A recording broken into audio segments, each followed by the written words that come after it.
Operation মাল। আমার বউ অপারেশন।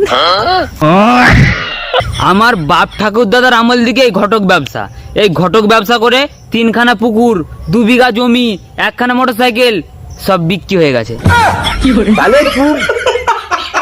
এবার তোমরা বলবে কেন 1 বছর আগে, 2 বছর আগে, 5 বছর আগে যে মেয়েগুলোর বিয়ে দিয়েছিলাম 2 ছানার মা, 3 ছানার মা, 4 ছানার মা পালিয়ে যাচ্ছে। এবার সেই 10,000 টাকা গুনে 80,000 90,000 টাকা ফেরত দিতে হচ্ছে। এই দেখে ঘটকগিরি ছেড়ে দিয়েছি, আর করবো নি। এই কিছুদিন আগে একটা ছেলে আমাকে ধরেছে, ঘটক মশাই একটা দেখাশোনা লাগিয়ে দাও, 50,000 টাকা দেবো।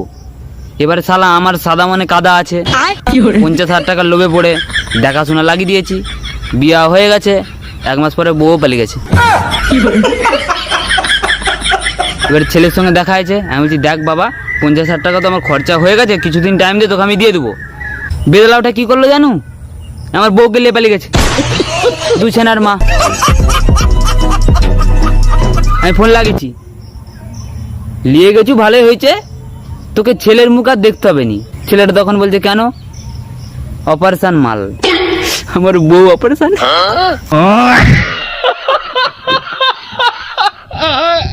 গ্রামে গ্রামে ঘুরে বেড়াই, ছেলে মেয়েদের বিবাহ লাগাই। গ্রামে গ্রামে ঘুরে বেড়াই, ছেলে মেয়েদের বিবাহ লাগাই। যে ছেলের ইনকাম মাসে 10, তোরা সব বিয়ের পিড়িতে বস। যে ছেলের ইনকাম 10-এর নিচে, তোরা থাক সবার পিছে। শালা আমি খাই একটু টক, লোকে আমার নাম দিয়েছে ঘটক। ঘটক ঘটক এই কি রে।